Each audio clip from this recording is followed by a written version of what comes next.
அரசுக்கு எப்பவுமே மதிப்பு இருக்கு. ஒரே நிமிஷத்துல உங்களோட யூஸ் மொபைல்ஸை நம்ம டோஃபைல வித்துட்டு பணமா மாத்திக்கோங்க. MCR Pure Cotton Club, formals and casual shirts. பாரம்பரியமான சுவையான புது அறிமுகம் KTV True Value Bronatile. கைதாகி இப்போதான் வந்திருக்கிறேன். ஊழல் பெருச்சாளிகளை தண்டிக்க வேண்டிய, கைது செய்ய வேண்டிய தமிழக அரசும் காவல்துறையும் அந்த ஊழல் பெருச்சாளிகளையும் ஊழல்வாதிகளையும் தட்டி கேட்டு ஜனநாயக முறையில் போராடுகிற எங்களை கைது செய்வது என்பது வெட்கக்கேடான ஒரு விஷயம். இதுதான் திராவிட மாடல். வெட்கக்கேட்டுக்கு மறுபெயர் தான் திராவிட மாடல். இல்ல அரசியல் காழ்ப்புணர்ச்சிக்கு செய்யற இதுல இது வைக்கிற ரைட எப்படி ஒரு அரசு கண்டுபிடிச்சு நினைக்கிறீங்க? இடி பேஸ்ட் ஆன் எஃப்ஐஆர் தான். இடி மிக தெளிவாக இந்த சோதனை சொல்லியிருக்காங்க. இருக்கட்டும் சார், சொல்லுவாங்க, கதையா இருக்காது, எல்லாமே உங்களுக்கு சொல்லணுமா? அப்ப நீங்க என்ன சொல்லணும்னா, அப்ப நீங்க வெயிட் பண்ணணும். செந்தில் பாலாஜி உடனே அட்டாக் பண்றீங்க. இது 2016லயோ 17லயோ 18லயோ ஒருவேளை எஃப்ஐஆர் இருந்தா அப்ப நீங்க தங்கமணி மேல நீங்க நான் சொல்றது தமிழ்நாட்டுல டாஸ்மார்க்ல இவ்வளவு ஊழல் நடந்திருக்குன்னு இத்தனை பேர் பேசிய பிறகு கூட ஒரு வருஷத்துக்கு மேல சிறையில் இருந்து வந்த செந்தில் பாலாஜிக்கு அதே துறையை கொடுக்கிறாருன்னா எப்படி இவரை குற்றவாளி இல்லை என்று நான் சொல்லுவேன்? கொஞ்சம் கூட வெட்கமே இல்லையான்னு கேட்கிறேன். ஒரு குற்றச்சாட்டுல ஒரு வருஷத்துக்கு மேல ஜெயில இருந்த ஒரு நபரை, அதுவும் குற்றச்சாட்டுன்னு தெளிவா சொல்லுகிறேன். குற்றச்சாட்டுன்னு தான் நான் சொல்றேன். இவ்வளவு அமௌண்ட் வரைக்கும் ஊழல் நடந்திருக்குன்னு சொல்ல தெரிஞ்ச எந்த எஃப்ஐஆர் அமைச்சர் கேக்குறாரு. அவசியம் இல்லைன்ற நான் ஏன் அதெல்லாம் சொன்னாங்க அந்த எஃப்ஐஆர் நீங்க க்ளோஸ் பண்ணீங்களா? குற்றம் சாட்டப்பட்டதுக்கு எஃப்ஐஆர் கொடுக்கணும். தமிழ்நாட்டுக்கு வெட்கக்கேடு, மானம் போய்விட்டது. தலைமை செயலகத்துக்குள்ளே சிபிஐ உள்ளே நுழையுது, இன்கம் டாக்ஸ் வருமான வரி உள்ளே நுழைந்து சோதனை இருக்கிறது. இதை விட மானம் கெட்டது வேற ஏதாவது இருக்குதா அப்படின்னு கேட்டாரா இல்லையா ஸ்டாலின்? நான் கேட்கிறேன், வெட்கமா இல்லை உங்களுக்கு? மானக்கேடா இல்லை? உங்களுடைய ஒரு துறையில ஒரு அமைச்சகத்துக்குள்ள அமலாக்கத்துறை உள்ளே நுழைந்து இவ்வளவு பெரிய சோதனை இருக்கிறது. உங்களுக்கு வெட்கமா இல்ல?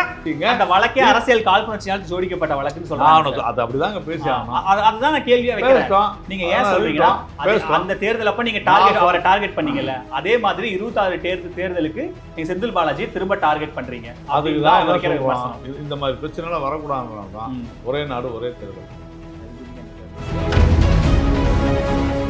சார் வணக்கம். வணக்கம் கௌதம். டாஸ்மாக் விவகாரம் தொடர்பா இடி ரைட் தொடர்பா பாஜக தரப்புல போராட்டம், கைதானீங்களா? நீங்க கைதாகி இப்போதான் வந்திருக்கிறேன். அதுவும் மிகப்பெரிய ஏற்பாடு. கைதான யாருக்குமே எங்கேயுமே தங்க வைக்கிறதுக்கு கூட இடம் இல்லை காவல்துறைக்கு. அந்த அளவிற்கு ஒரு மிகப்பெரிய முன்னேற்பாடை செய்திருக்கிறது தமிழக அரசு. முதல்ல ஊழல்வாதிகளை தண்டிக்க வேண்டிய, ஊழல் பெருச்சாளிகளை தண்டிக்க வேண்டிய, கைது செய்ய வேண்டிய தமிழக அரசும் காவல்துறையும் அந்த ஊழல் பெருச்சாளிகளையும் ஊழல்வாதிகளையும் தட்டி கேட்டு ஜனநாயக முறையில் போராடுகிற எங்களை கைது செய்வது என்பது வெட்கக்கேடான ஒரு விஷயம். இதுதான் திராவிட மாடல். வெட்கக்கேட்டுக்கு மறுபெயர் தான் திராவிட மாடல். இல்லை, ஜனநாயக முறைங்கிறது நீங்கள் சொல்கிறீங்க. அரசு கேட்டால் நீங்கள் அத்துமீறி நாங்கள் தான் ப்ரொட்டஸ்ட் அனுமதி இல்லைன்னா ஏன் அத்துமீறீங்கன்றது தான் அவங்க வைக்கிற. திமுக இருமொழி கொள்கை எதிர்த்து பார்ப்பாடம் பண்ணலையா? ஆதரித்து அப்போ ஆளுங்கட்சி என்ன செய்யலாம்? ஒரு அமலாக்கத்துறையானது மிக தெளிவாக ஆதாரபூர்வமாக இதில் அடிப்படை ஆதாரம் இருக்கிறது என்று சொல்லி, பிரைமா ஃபேசி முகாந்திரம் இருக்கிறது என்று சொல்லி மிக தெளிவாக இந்த மது ஆலைகளுக்கும் மது புட்டிகளை உற்பத்தி செய்யக்கூடிய அந்த நிறுவனங்களுக்கும் டாஸ்மாகில் பணியாற்றுகிறவர்களுக்கும் டாஸ்மாக் கடையில் பணியாற்றுகிறவர்களுக்கும் மிகப்பெரிய தொடர்பு இருப்பதை தெளிவாக எடுத்து கூறி, இதில் மட்டுமே இது வரைக்கும் 1000 கோடி, இது 1000 கோடி ஊழல் இல்லை, இது வரைக்கும் 1000 கோடி, இதற்கு மேலும் பல்லாயிரம் கோடி ஊழல் இதில் இருக்குதுன்னு தெளிவாக சொல்லியிருக்குது. ஆனால் எதுவுமே நடக்காத, இன்னும் சொல்ல போனால் நம்ம ஊரில் சொல்லுவாங்க, எரும மாட்டு மேலே மழை பெஞ்சா மாதிரி இந்த அரசாங்கம் எதையும் கண்டுகொள்ளாமல் இருக்கிறது என்று சொன்னால் இதை விட ஒரு கேடுகட்டத்தனம் ஏதாவது இல்லை? அரசியல் காழ்ப்புணர்ச்சிக்கு செய்கிற ரைடு, இது வைக்கிற ரைடை எப்படி ஒரு அரசு கண்டுகொள்ளும் நினைக்கிறீங்க? நான் என்ன சொல்கிறேன், நீங்கள் அரசியல்லாம் விட்டு ஒரு டாஸ்மாக் கடைக்கு போகக்கூடிய யாராக இருந்தாலுமே எல்லாருக்குமே தெரியும். மனசாட்சியை தொட்டு சொல்லுங்கள், நீங்கள் குடிப்பீங்களா எனக்கு தெரியாது. நான் இது வரைக்கும் நான் டாஸ்மாக் கடை உள்ளே ஏறினதில்லை. ஆனால் எனக்கு நன்றாக தெரியும், என்னுடைய நண்பர்கள், எனக்கு தெரிந்தவர்கள் நிறைய பேர் போகிறாங்க வராங்க. எந்த ஒரு பாட்டில் வாங்கினா 10 ரூபாயிலேருந்து 30 ரூபாய். அதுவும் எலைட் ஷாப்பில் ஒன்று, இங்கே ஒன்று வேறுபடுது. ஒரு சுமார் 6000 கடைகள், இப்போ கொஞ்சம் குறைஞ்சிருக்கலாம், நான் ஒரு உதாரணத்துக்கு சொல்கிறேன். 6000 கடை, ஒரு நாளைக்கு 5000 பாட்டில் ஒரு கடையில் 10 ரூபான்னு வச்ச கடை ஆவரேஜ் 50,000 ரூபாய். 6000 கடைக்கு 30 கோடி ரூபாய். 30 கோடினா ஒரு நாளைக்கு மது கடைகளில் 10 ரூபாவாக வாங்குகிற பணம். அதுனா ஒரு மாதத்துக்கு எவ்வளோ ஆச்சு? 900 கோடி. ஒரு வருஷத்துக்கு எவ்வளோ ஆச்சுன்னு கணக்கு போட்டுங்க. இதுதான் கணக்கு. எவ்வளோ பெரிய ஒரு அயோக்கியத்தனம் நடந்து கொண்டிருக்கிறது. இன்னைக்கு நிறைய உழைப்பாளிகள் உழைத்து அவங்க வேர்வை சேர்ந்து சம்பாதிச்ச காசுல ஏற்கனவே இது வயிற்று எரிச்சல். மது நாட்டுக்கு வீட்டுக்கு கேடு. இதை வீட்டினுடைய பொருளாதாரத்தை அழித்து இப்படி கொள்ளையடிக்கிறது நல்லா இருப்பாங்களா? அப்படிதான் நம்ம கேள்வி. இல்லை, இப்போ இந்த டாஸ்மாக் நீங்க சொல்ற மாதிரி இந்த 10 ரூபாய் ஆகட்டும் எல்லாமே ஆன்லைன் ஆயிடுச்சு. சரி, இப்போ நீங்க எலைட்ல போய் வாங்குனீங்கன்னா கூட பெரும்பாலும் எல்லாம் கார்டுல ஸ்வைப் பண்றாங்க, ஜிபே பண்றாங்க. கார்டுல ஸ்வைப் பண்ணா கூட ஜிபே எப்படி சார் 10 ரூபாய் எக்ஸ்ட்ரா கொடுக்க முடியும்? கொடுக்குறாங்க. ஆனா இது நான் சில்லறை இல்ல, அதனால நான் 10 ரூபாய் 10 ரூபாய் நீ கொடுத்தாதான் சரக்கு கொடுப்போன்னு எங்கேயா சொல்லிருக்காங்க. சோத்துல மறுக்கிற வேலை வேணாம்.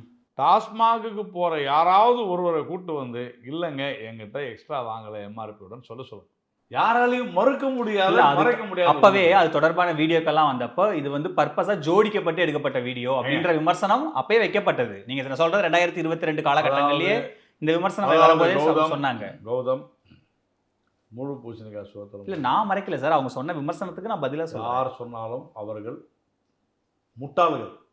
ஒரு சிறு குழந்தைக்கு கூட இன்னைக்கு தெரியும். நான் இன்னும் அது மாதிரி பேச வேணாம்னு நினச்சேன். ஏன்னா அது பழமொழி அந்த மாதிரி சொல்லுவாங்க. ஒரு குழந்தை கூட தெரியும். அந்த மாதிரி அராஜகம் தலைவிரித்தாடுகிற ஒரு செக்டார் இருக்குதுன்னு சொன்னால் அது டாஸ்மாக் செக்டார் தான். சரி, இப்போ நம்ம இந்த இடி ரைடுக்குள்ள வர என்ன காரணம்? எதுக்காக நீங்கள் வாங்குறீங்க? அது இது மட்டும் இல்லை. இடி என்ன சொல்லுது அப்படின்னு சொன்னால், அந்த புட்டி, அதாவது மது புட்டி பாட்டில் நிறுவனங்கள் அது தனியாக அவங்க வந்து இந்த க்ளோஸ் பண்ணி போடாங்க. அந்த பாட்டிலிங் கம்பெனிஸ் அது தனி நிறுவனம், அது தனி நிறுவனம். அந்த நான் சொல்கிறேன், இன்னொன்று சொல்கிறேங்க. ஒரு பீர் பாட்டில் 100 ரூபான்னு வச்சுங்க உதாரணத்துக்கு. 100 ரூபான்னா அதில் பாட்டிலுடைய விலை எவ்வளோ தெரியுமா உங்களுக்கு? 10 ரூபாய் இருக்கும். 10 ரூபாய் இருக்கும். 10 ரூபாய் 15 ரூபாய் கூட 10 ரூபாய். நாம உதாரணமாக தான் சொல்கிறோம். ஆக்சுவலாக பீர் வந்து 150 ரூபாய். அது வேற, அது விட்டுருங்க. 100 ரூபாய் பீர் பாட்டில்னா 10 ரூபாய் பாட்டிலுடைய விலை. அந்த பாட்டில் ஒரு முறை தான் யூஸ் பண்ணுறாங்களான்னு உங்களுக்கு தெரியுமா? ஒரு பீரை சாப்பிட்டுட்டு அப்படி தூக்கி போடுறாங்க, பீரை குடிச்சிட்டு அப்படி தூக்கி போடுறாங்க. 10 நிமிஷத்தில் அந்த பாட்டில் காணாமல் போயிடும். அதாவது உங்களுக்கு தெரியுமா? தெரியுமா? ரீசைக்கிளிங் கூட யூஸ் பண்ணிக்குவாங்க இல்லை பண்ணுறாங்க அப்படின்னு சொல்லுங்கள். அது ஏன் பண்ணிக்குவாங்க? அப்படி நடந்திருந்தாலும் இல்லை, என்ன நடக்குதுன்னு சொல்கிறேன். இது ஒரு மிகப்பெரிய இண்டஸ்ட்ரி. எது? பழைய பாட்டிலை பொறுக்கி எடுத்துகிட்டு போய் மறுபடியும் அந்த நிறுவனத்தை கொடுத்து பெரிய இண்டஸ்ட்ரி. அது கார்பரேட் இண்டஸ்ட்ரி. அப்போது ஒரு பாட்டில் உருவாக்குவதற்கு 10 ரூபாய் அப்படின்னா அதை ரீசைக்கிள் பண்ணுறது காஸ்ட் எவ்வளோ? அதாவது அடுத்த முறை யூஸ் பண்ணும்பொழுது 100 ரூபாய் பீரு எவ்வளோ குறையணும்? அட்லீஸ்ட் ஒரு 7 ரூபாய் குறையணும்ல. 3 ரூபான்னு வச்சுப்போம். இதை 7 ரூபாய் தானே குறையும். அப்போ 7 ரூபாய் யாருக்கு போகணும்? அரசுக்கு வரணும், வாடிக்கையாளர் போகணும். நாங்கள் குடிக்கிறது நீங்கள் தானேங்க. கதையாக இருக்காது. அரசுக்கு எங்கே போகணும் சார்? நான் 100 ரூபாய்க்கு ஒரு பாட்டில் பீர் ஒருத்தர் குடிக்கிறார் சார், மறுநாள் அதே பாட்டிலில் நீங்க விலை குறையறதுனால வாடிக்கையாளருக்கு போகணும்னு சொல்றீங்களோ? விலை குறையறதுனால வாடிக்கையாளருக்கு போகணும் போகக்கூடாதா? அது அரசாங்கத்துக்கு தான் போகணுமா? இது வேற ஆசை இருக்கு உங்களுக்கு? இப்படிதான் இல்ல. கரெக்ட். இப்போ என்னன்னா, இப்போ நீங்க சொல்றீங்க அது இல்ல, நான் ஒண்ணா பேசல, நின்னு முடிக்கல. அப்போ புரிஞ்சுங்க, ஊழல் எங்க நடக்குதுன்னா இந்த பாட்டில்ல ஊழல் நடக்குது. மிகப்பெரிய ஃப்ராடு. எத்தனை கோடி பாட்டில். தனி நிறுவனம். அது தனி நிறுவனம் இல்லை சார். எல்லா நிறுவனங்களுக்கும் இந்த பாட்டில்ஸ் போய் சேருது சார். உங்களுக்கு புரியல? உங்களுக்கு 10 ரூபாய் பாட்டில்னு சொல்றாங்கல்ல, அது இல்ல. அமைச்சர் கொடுத்த விளக்கத்தை நான் உங்களுக்கு கிளாரிஃபை பண்ணணும். அமைச்சர் என்ன விளக்கம் கொடுக்குறாரு? நான் சொல்றேன், அதான் சொல்றேன். நீங்க மதுபான ஆலை, அது வந்து ஒரு நிறுவனம், தனியார் நிறுவனம். பாட்டில் தயாரிக்கிற நிறுவனம் ஒரு தனியார் நிறுவனம். டாஸ்மாக் வாணிப கழகம் இது ஒரு நிறுவனம். இவங்க 2 பேரும் ஒரு ஊழல் பண்றாங்க அப்படிங்கிறதுக்காக இவங்க 2 பேரும் சேர்ந்து பாட்டில ரீசைக்கிள் பண்றாங்க, சரக்கு இது பண்ணிக்கிறாங்கன்றத டாஸ்மாக் கூட எப்படி நீங்க முடிச்சு போடுவீங்க? ஒரு வருஷம் ஜெயில இருந்து கத்துக்கிட்டது தானா சார்? உடனே நீங்க அவர் சொன்னதுக்கு பதில் சொல்லுங்க சார். நீங்க உடனே அவர் தனிப்பட்ட ரீதியாக விமர்சிக்காதீங்க. அவர் ஜெயில இல்லையா? ஜெயில இருந்திருக்காரு. நான் என்ன தப்பா என்ன சொல்றேன்? நீங்க இந்த அவர் கேக்குறாரு நான் கேக்குறது, ரெண்டு தனியார் நிறுவனங்களுக்குள்ள நான் நடக்கிற நீங்க ஸ்கேம் பயப்படுறீங்க. நீங்க ஏன் டாஸ்மார்க்கோட லிங்க் நீங்க பண்றீங்க? பயப்படுறீங்க. நான் ஏன் பயப்படணும் சார்? எனக்கு ஒரு பயப்படல. பயமும் இல்ல அப்போ சார். அவர் ஜெயிலுக்கு போனது உண்மையா இல்லையா? ஜெயிலுக்கு போயிருக்காரு இல்ல, சார். அப்ப நான் சொன்னது ஜாமீன்ல தான் என்ன சார் இப்ப வெளியே இருக்காரு. நான் அதை சொன்னது- சொல்றதுக்கு நமக்கு என்ன தயக்கம்? நான் சொன்னதுல என்னங்க தப்பு இருக்குது? ம். நான் எதனா தவறா சொல்றேன் இல்ல? ஜெயில போனாரு, ஜெயிலுக்கு போக போறாரு. ம். என்ன இப்ப அதுக்கு? ஓ போக போறாரு. கண்டிப்பா போவாரு. ஓகே. அதான் உச்சநீதிமன்றமே கேக்குது. என்ன மறுநாள் நீங்க வந்து அமைச்சர் பதவி கொடுத்துட்டீங்கன்ட்டு. நான் சொல்றத கொஞ்சம் நல்லா புரிஞ்சுங்க. இந்த அவர் சொன்ன அந்த வாதம் மிக தவறானது. எப்படி? எப்படின்னு சொல்றேன், பொறுமையா கேளுங்க, அவசரப்படாது. ம். இது மது ஆலைகளுக்கும் மது பாட்டில் நிறுவனங்களுக்கும் இல்லை. இந்த மதுவினுடைய விநியோகம் யார் செய்யறது? விற்கிறது யாரு? யாரு? அரசாங்கம். கரெக்டா இல்லையா? ம். அப்போ இந்த பாட்டில்களை திரும்ப பெறுவது யாரு? பாட்டிலிங் கம்பெனிஸ், இல்லைன்னா மது ஆலைகள். அப்போ இந்த அரசாங்கம் கேள்வி கேட்கணுமா வேணாமா? ரீசைக்கிள் பண்ற பாட்டிலுக்கு எப்படிடா நீ வந்து அதே 10 ரூபாய் போடுறேன்னு ஏன் கேள்வி கேட்கல நீ? ரீசைக்கிள் பண்றாங்கங்கிறதுக்கு என்ன சார்? அதெல்லாம் நீங்க கோர்ட்ல திடீர்னு 10 நிமிஷத்துல பாட்டில் காணாம போயிடுது. இதெல்லாம் சார் அவங்க கொண்டு போய் எடை கூட போடுவாங்க சார். அது நிறைய பேர் எடுத்துட்டு போய் எடை கூட போடுவாங்க சார். ஆக்சுவலாக அதான் சொல்றேன். இது நான் எழுதுறது எல்லாமே கோர்ட்டில் கூட இதை வந்து ஆதாரப்பூர்வம் நிரூபிச்சிருக்காங்க. போதுமா? அது சொன்னா நம்புவீங்களா? ஆனா உங்களுக்கு செந்தில் பாலாஜி சொன்னாதான் வேத வாக்கு. கோர்ட் சொன்னா ஏற்று. அவர் தான் சார் துறைக்கு அமைச்சர். அவர் சொல்றதை நம்ம எப்படி சார் மறுதலிக்க முடியும்? கோர்ட் நிரூபிச்சா நம்ப மாட்டீங்க, ஒத்துக்க மாட்டீங்களா? ஒத்துக்க மாட்டீங்களா? அவர் தான் சொல்றாரு நாங்கள் சட்ட ரீதியாக சந்திப்போம். சரி, சட்ட விரோதமாக சந்திச்சு பாருங்களேன் சார் மிரட்டுறீங்க. பின்ன நான் மிரட்டலாங்க, அவர் தான் மிரட்டுறேன். நான் வந்து சட்ட ரீதியாக தான் பார்க்கணும். நாளைக்கு ஜெயிலுக்கு போனால் பெயிலுக்கு அது கோர்ட்டுக்கு தான் போகணும். அவரே வெளியே வந்துடுவாரா? அமைச்சராக இருந்து உள்ள போயிட்டு அமைச்சர் பதவி விட்டு வெளியே சரி இப்போ நீங்க சார் அதான் சார் இப்போ அவர் சொல்றேன் கிளியரா கேட்கறது அதான் சார். ரெண்டு தனியார் நிறுவனம், அந்த நிறுவனத்துக்குள்ள நடக்கிற விஷயத்தை டாஸ்மார்க்கோட ஏன் முடிச்சு போறீங்கன்னு கேக்குறாரு. இன்னொரு படி மேல போறேன். அந்த தனியார் நிறுவனத்துக்கிட்ட தான் வாங்கணும்னு முடிவு பண்றது யாரு? அது அரசு தான் முடிவு பண்ணும். அப்புறமா டெண்டர் விட்டு தானே சார் எடுக்கிறாங்க. டெண்டர் விட்டு தானே சார் எடுக்கிறாங்க. ரைட். ஓகே. பாண்டிச்சேரியில யாரும் வந்து மயங்கி கீழே விழல, ரோட்ல யாரும் வந்து படுக்கல. ஆனா இங்க வந்து ரோட்ல வந்து படுக்கிறான். ஏன்? தரமற்ற மதுபானம். ஏன்? நீங்க ஃபிக்ஸ் பண்றீங்க, மொனோபொலி ஆகுறீங்க. ஒரு 4 பேர்கிட்ட தான் அது கிடைக்கும், இங்க இருந்தா வாங்க போறோம். இது ஒரு கூட்டு கொள்ளை, கூட்டு சதி. இவருக்கு கேளுங்க, இதே தான் என்ன நடந்துச்சு டெல்லியில நடந்துச்சு.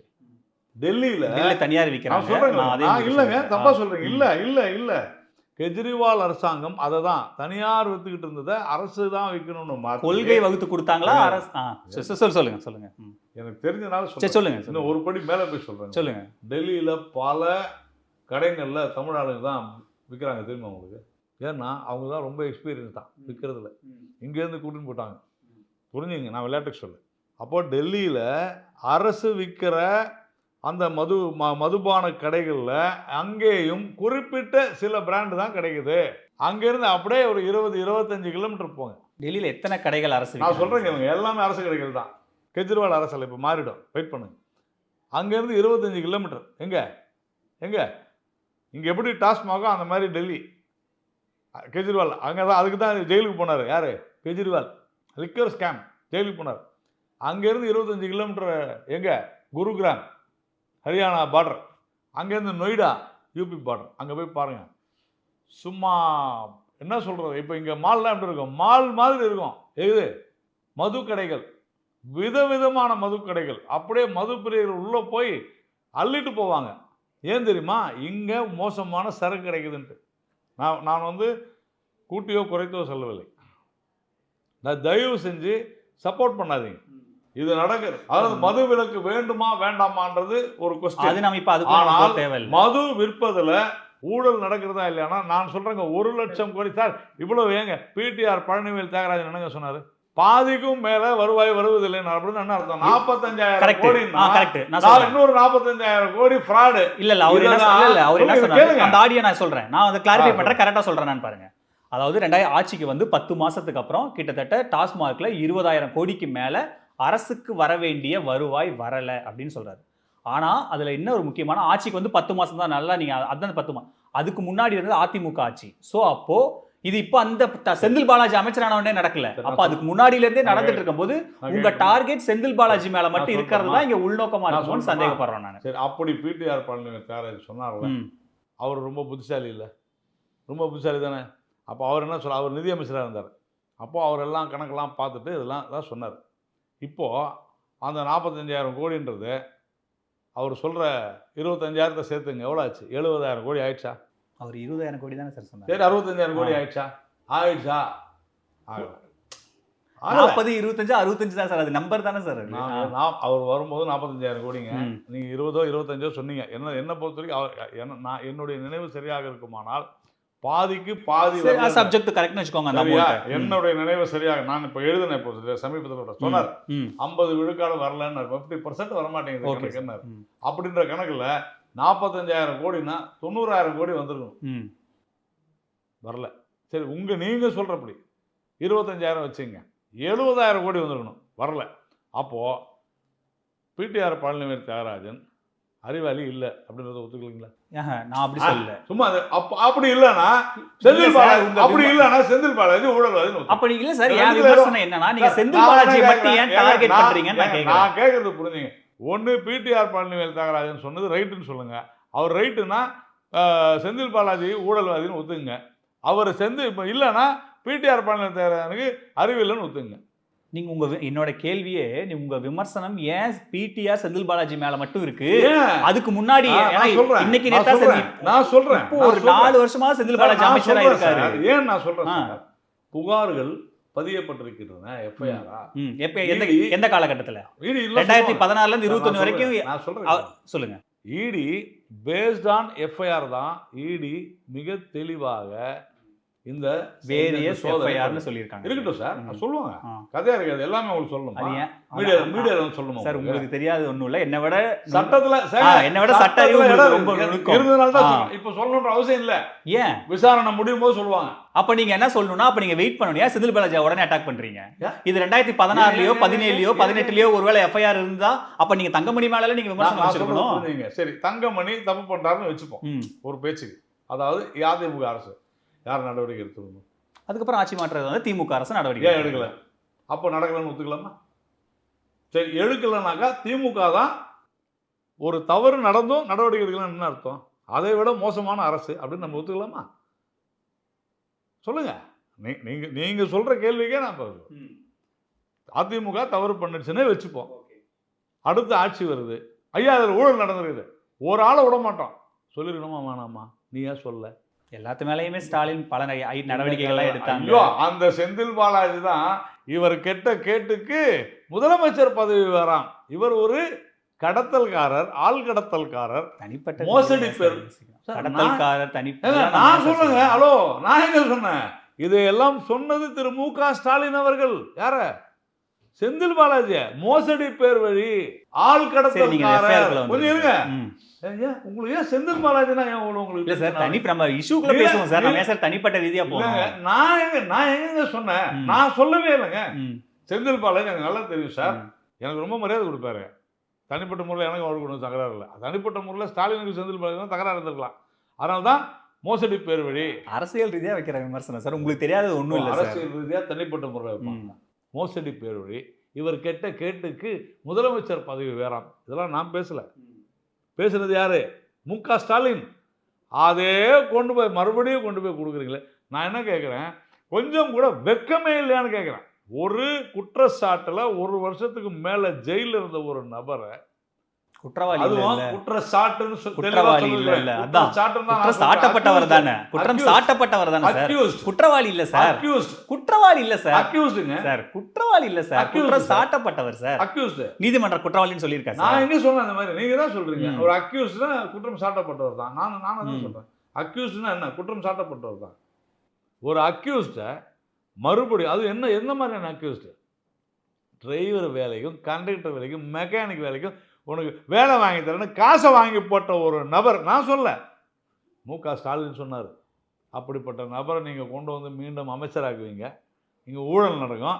இதை பிஜேபி வந்து வேடிக்கை பார்த்துக்கிட்டு ஈடி வந்து ஈடி ஒன்றும் சரியில்லை, ஈடிக்கு என்னங்க பேச்சுது? நான் அதை கேட்குறேன். அவர் அமைச்சர் சட்ட ரீதியாக பார்ப்பேன், நீ சட்டவிரோதமா பாரு. இல்லை என்ன சொல்றேன், இல்லை நீங்க உண்மையிலேயே அது ஒரு 1000 கோடி ரூபாய் வரைக்கும் அன்அக்கௌண்டபிள் 1000 கோடி ரூபாய் இன்னி வரையிலும் இல்லை ஈடி சொல்லிட்டு இன்வெஸ்டிகேஷன் அண்டர் இன்வெஸ்டிகேஷன். அதுக்கு எந்த எஃப்ஐஆர்னு சொல்ல வேண்டியதான் அமைச்சர் கேக்குறாரு. எந்த எஃப்ஐஆர் மேல இந்த சர்ச் நான் நடக்குது சொல்லுங்கன்னு கேக்குறாரு. அது அவசியம் இல்லைங்க சொல்றதுக்கு. இப்போ ஏன் எப்படி சார் அவசியம் அது அவசியம் இல்லை.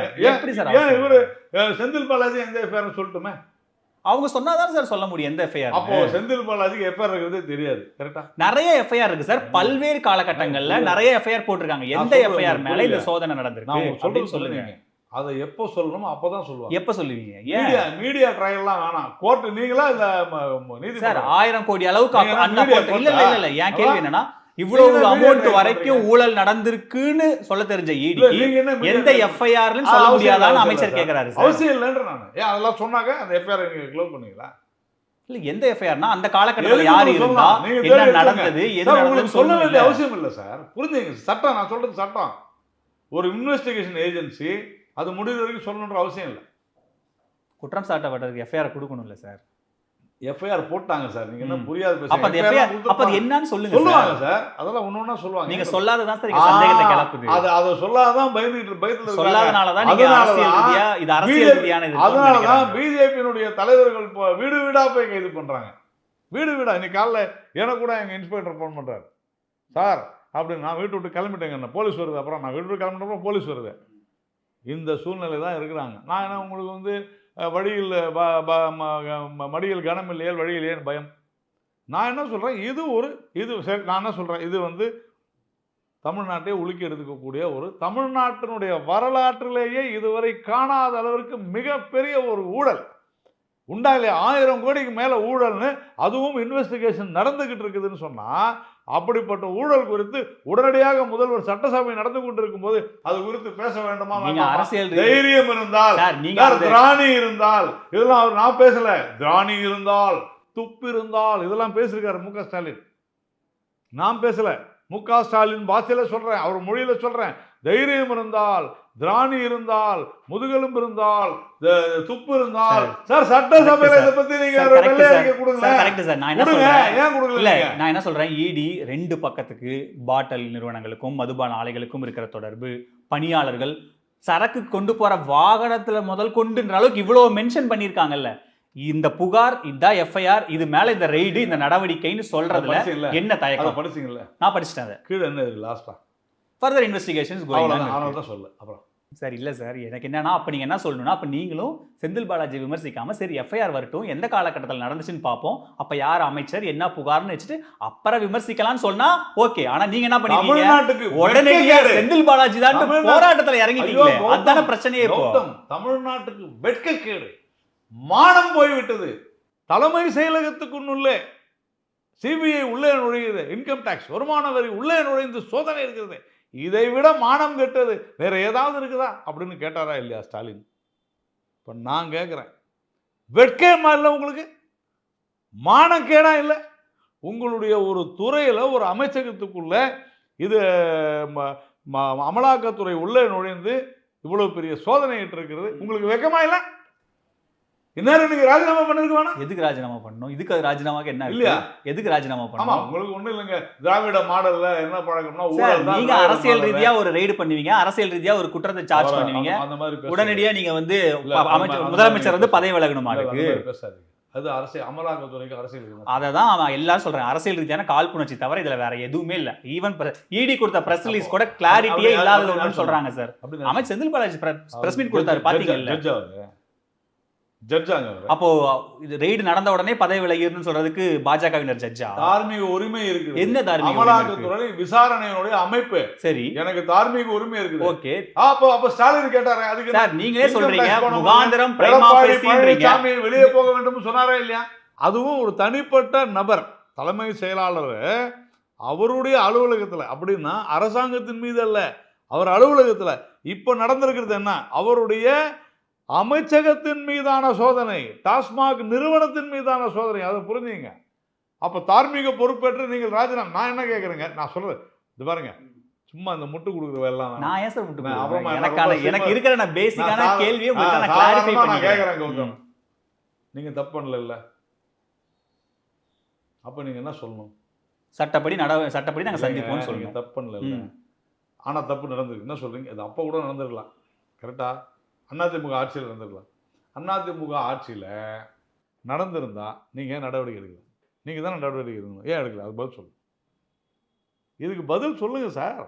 இவ்வளோ நேரம் எனக்கு எதிராக திமுகவுக்கு முட்டு கொடுத்து பேசுனீங்களே, இப்போ பதில் சொல்லுங்கள். ஏன் நீங்கள் நடவடிக்கை எடுக்கவில்லை?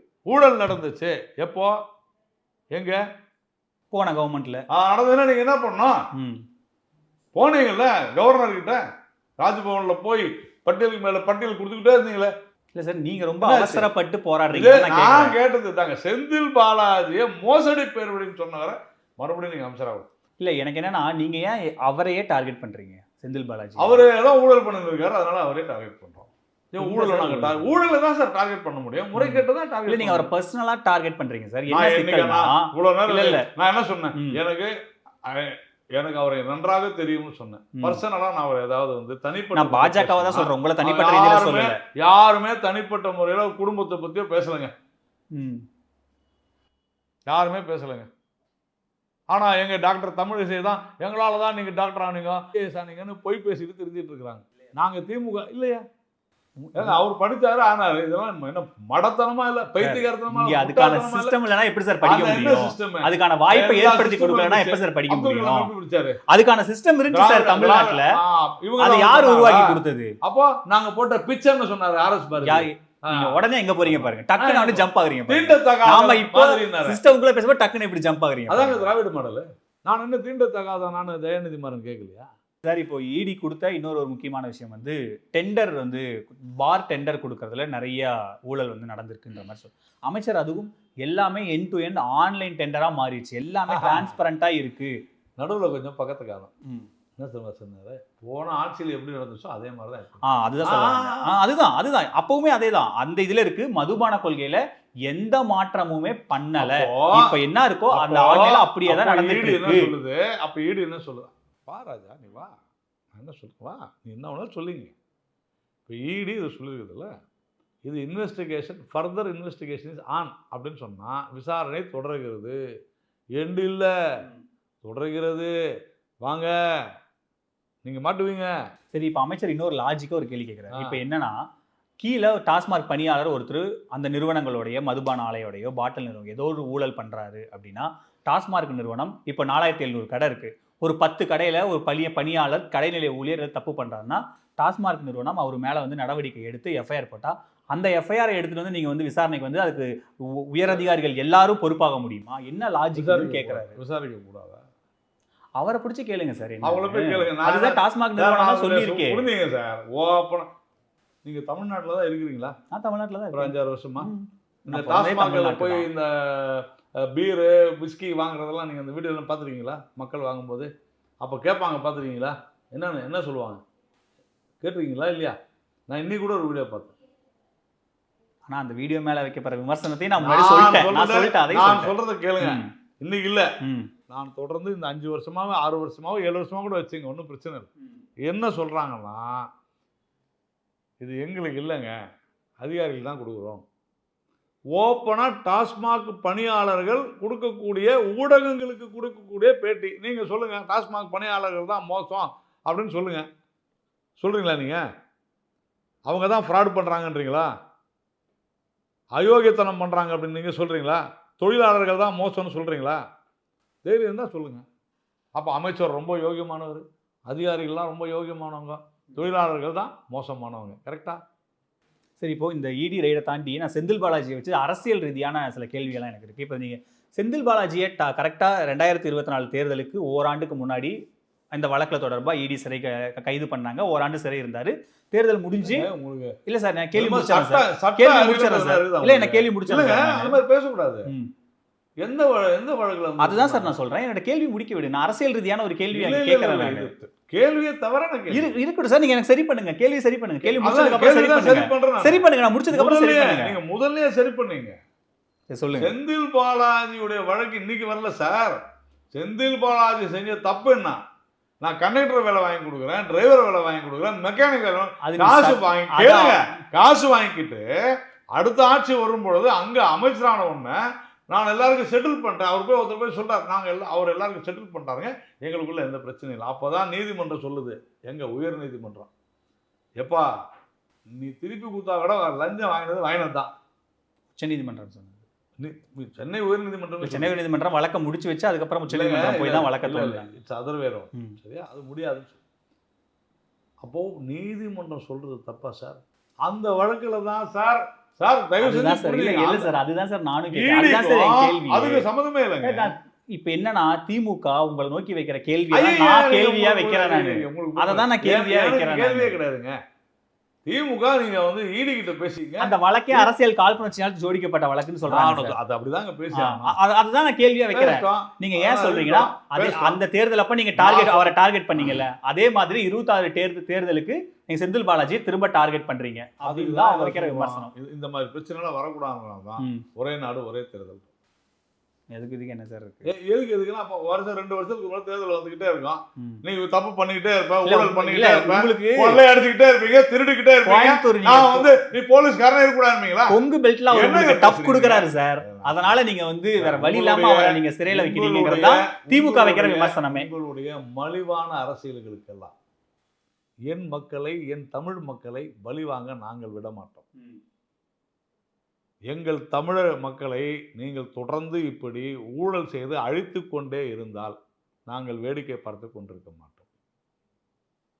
நீங்க வந்து போன தேர்தலில் பண்ணீங்களே, ஒரு வருஷம் முன்னாடி பண்ணீங்களே, அப்புறமா வந்து கார்ப்பரேஷன் எலெக்ஷன் போது டைம் சீக்வென்ஸ் எப்படி இருக்குன்னு பாருங்க சார். சார் அதே ஒரே நாடு ஒரே தேர்தல் ஒத்துக்க சார். அதுக்கு இதுக்கு நான் அரசியல் ஒரு கேள்வி கேட்டா நீங்க டக்குனு இன்னொரு லாஜிக் எடுத்து போறா எப்படி சார்? உங்களுக்கு புரியல. நீங்க இந்த தேர்தலை காரணம் காமிச்சு நீங்க அதனால தான் தப்பிச்சுக்க பாக்குறீங்கல்ல. வேணாம். நீங்க ஊழல் பண்ணிக்கிட்டே இருப்பீங்க, ஃப்ராடு பண்ணிக்கிட்டே இருப்பீங்க, ஏமாத்திக்கிட்டே இருப்பீங்க. ஆனா நடவடிக்கை எடுக்கக்கூடாது. இது எப்படி தெரியுமா இருக்குது? திருடன் சொல்ற மாதிரி இருக்குது. நாங்க திருடிக்கிட்டே தான் இருப்போம். போலீஸ்காரங்க எங்கள்கிட்ட வரவே கூடாது.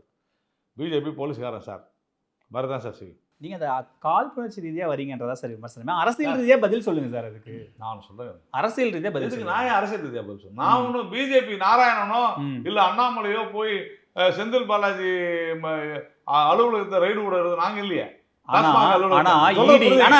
நீங்களே அங்க வந்துட்டீங்க. ஆனா இடி 1000 கோடி ரூபாய் வரைக்கும் அன்அக்கவுண்டபிள் கேஷ்னு இடி அறிக்கை வரதுக்கு முன்னாடி அண்ணாமலை எப்படி சொன்னாரு அப்படின்னு செந்தில் பாலாஜி லாஜிக்கா ஒரு கேள்வி கேட்கிறாரு இல்ல? கேளுங்க. நீங்க தான் மறுபடியும் சொல்றேன், கடைசியில் என்ன போட்டுருக்குதுன்னு பாருங்க சார். நீங்க திரும்ப நீங்க அந்த கிரே ஏரியால விளையாடுறீங்க. அது எழுத்து மூலமா கரெக்ட் சார். அது எல்லா இல்ல சார். சார் இது இப்பதான் சார் துவங்கி இருக்குது. இப்பதான் மேட்ச் துவங்கி இருக்குது. இல்ல அவர் என்ன சொல்றாருன்னா மேட்ச் இப்பதான் துவங்கி இருக்குது. இப்பதான் இந்த 1000 கோடிங்கறத எப்படி அண்ணாமலை முன்னாடியே சொன்னாரு, ஒரு தனிப்பட்ட ஆள் எப்படி சொல்ல முடியும்னு கேக்குறாரு சார் செந்தில் பாலாஜி அவர்கள். அப்போ எல்லாம் சேர்த்து வச்சு அப்ப எல்லாம் சேர்ந்து டிராமா பண்றீங்களான்னு கேக்குறாரு. ஈடி எங்கேயுமே 1000 கோடி ஊழல்னு சொல்லவே இல்லை. அண்ணாமலை எப்படி சொன்னாரு? நான் சொல்றேன். இல்ல நீங்க வந்து இப்ப ப்ராப்ளம் அது இல்லை. ஈடியும் அண்ணாமலையும் ஒரே மாதிரி சொன்னதான் நீங்க கேள்வி. ஈடி எங்கேயும் 1000 கோடின்னு சொல்லவே இல்லை. சொல்றதை கேளுங்க. சொல்லுங்க. அது போய் படிங்க சார், தெளிவா இருக்கு சார். 1000 கோடி வரை கேஷ், இது அன்அக்கவுண்டபிள் கேஷ். அது மட்டும் அதுக்கப்புறமா இன்னொரு வார்த்தையை சொல்லுது, இன்ஃப்ளேட்டட் பிரைசஸ். அதெல்லாம் தான் இன்வெஸ்டிகேஷன். ஸோ என் கணக்குப்படி பார்த்தா ஆனா இப்படி ஒரு 60,000 70,000 கரெக்ட். ஆனா அந்த 1000 கோடி எடுத்து தானே இன்னைக்கு நீங்க பேசுறீங்க. 1000 கோடி வரைக்கும் ஊழல் அப்படின்னு பேசுறீங்க. 1000 கோடிக்கும் அதிகமான ஊழல் நடந்தது ஈடி சொல்லு. அந்த நம்பர் இருக்குல்ல, அந்த நம்பர் எப்படி அண்ணாமலைக்கு தெரியும்? அதுதான் அண்ணாமலை. நானும் எப்போதும் நான் இன்னைக்கு நேரத்தில் சார் 3 வருஷமா தான் சொல்லிட்டு இருக்கிறோம். இடி அறிக்கை வரதுக்கு முன்னாடி எப்படி அண்ணாமலைக்கு தெரிஞ்சு?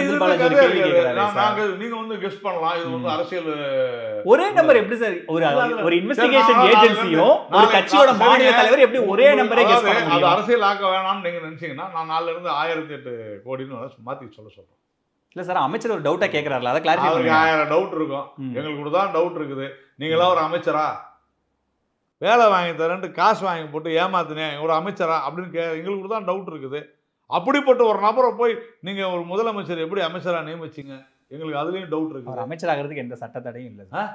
அவர் அமைச்சராகிறதுக்கு எந்த சட்டத்தடையும் இல்லை.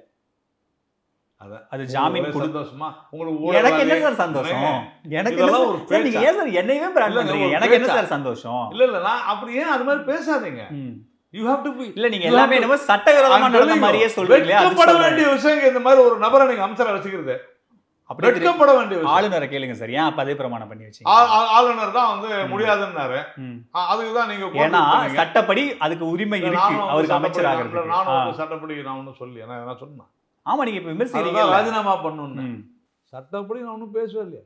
சட்டப்படி உதயநிதி ஸ்டாலின் வந்து துணை முதலமைச்சராக ஆகிறதுக்கு அவருக்கு ரைட் இருக்குது. ஆனால் தகுதி இருக்குதானே இல்லை, அதுதான் நாங்கள் சொல்கிறோம்.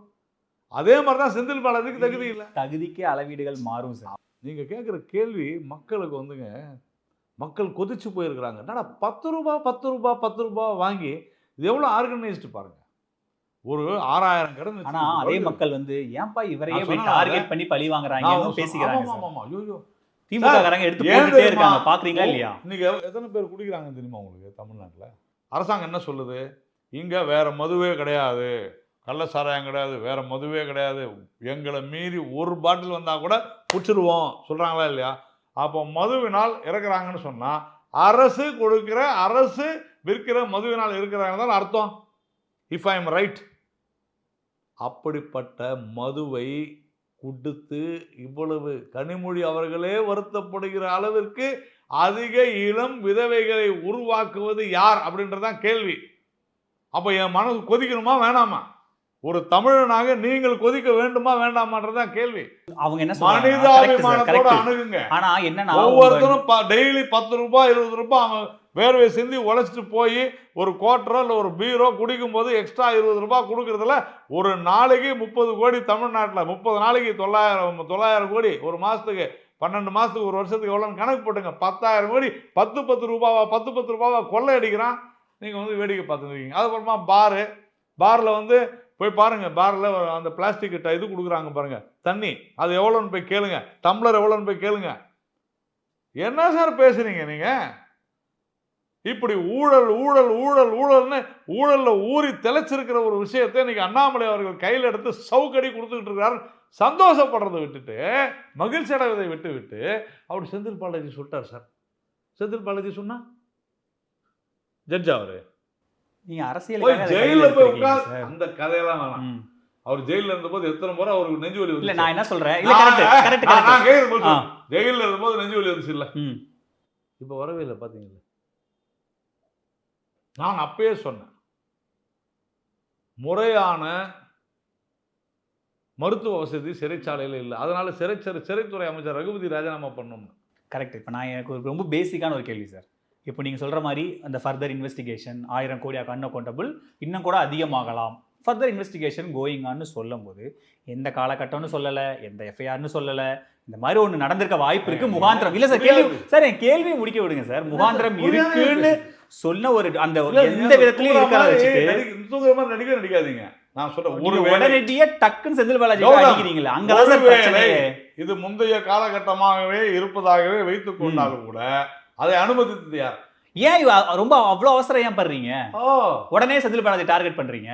அதாவது நீங்க என்ன சொல்றீங்கன்னாக்கா, இவரு சொன்னார், ஈடி சொல்லட்டும், ஈடி சொல்லட்டும். பிடிஆர் பன்னிவேல் தியாகராஜன் என்ன சொன்னார் தெரியுங்களா?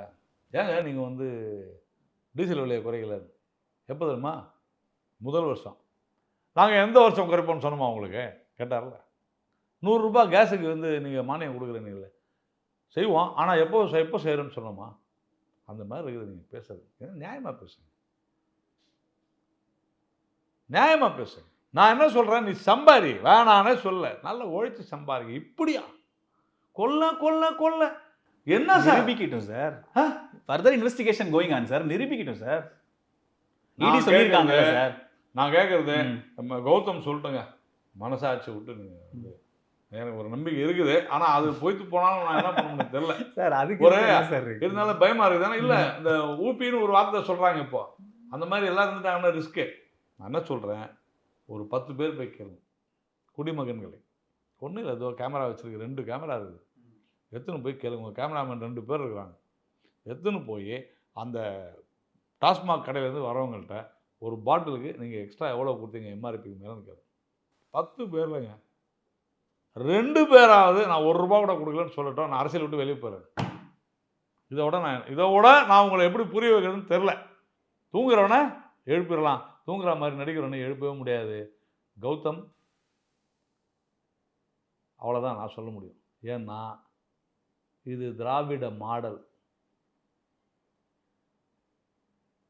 பிஜேபி இந்த ஊழலையெல்லாம் பொறுத்து கொள்ள முடியாது. இந்த பணத்தை வச்சு தான் நீங்கள் வந்து எலெக்ஷனே ஃபேஸ் பண்ணுறீங்க. ஆக்சுவலாக நீங்கள் கேட்டது மாற்றி பேசணும். தேர்தலுக்கு தேர்தல் இவங்க இந்த இதில் வர ஊழல் பணத்தை வச்சு தான் தேர்தலை சந்திக்கிறாங்கன்னு நான் குற்றம் சாட்டுறேங்க. அப்புறம் திரும்ப அவங்க தேர்தல் பத்திரத்தெல்லாம் எடுத்துட்டு வருவாங்க எடுத்துட்டு சார். வரட்டும். ஆ. நம்ம அதெல்லாம் அதில் சட்டவிரோதம் இருக்குதா? இதில் சட்டவிரோதம் இருக்குது. உச்சநீதிமன்ற தீர்ப்பு என்ன சார்? என்ன தீர்ப்பு என்ன? ஒன்றும் இல்லையே. என்ன இருக்குது தேர்தல் பத்திரத்தில்? என்ன இருக்குது? செல்லாதுன்னு சொல்லிட்டாங்கல்ல சார். அது என்ன அர்த்தம் சார்? பாலிசி. தேர்தல் பத்திரத்தை வாங்கின காசை திருப்பி கொடுன்னு சொன்னாங்களா? இல்லை. புரிஞ்சுங்க, நீங்கள் தப்பாக சொல்லாதீங்க. It is not like that. எவ்வளோ சொன்னார்? இதுதான் அப்போ இந்த பிரச்சனையை தான் நீங்கள் வந்து இந்த தேர்தலுக்கான ஆயுதமாக பயன்படுத்த போறீங்க. இல்லை இது மாதிரி நிறைய இருக்குது. இது ஒன்று தானே ஊழல். இல்லை, ரொம்ப அவசரப்பட்டு இந்த ஆயுதத்தை கையில் எடுத்துட்டீங்கன்ற விமர்சனம்லாம் இருக்கு. ரொம்ப லேட்டாக எடுத்துருக்குறோம்னு நான் நினைக்கிறேன். ரொம்ப லேட். இதுவே ரொம்ப லேட்டு.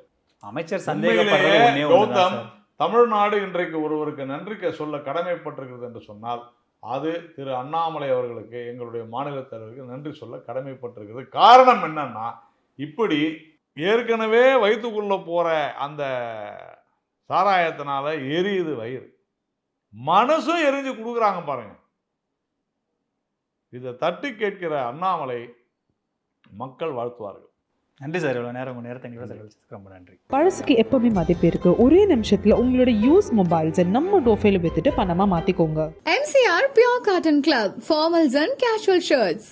பாரம்பரியமான சுவையான புது அறிமுகம் KTV True Value Grown Tile.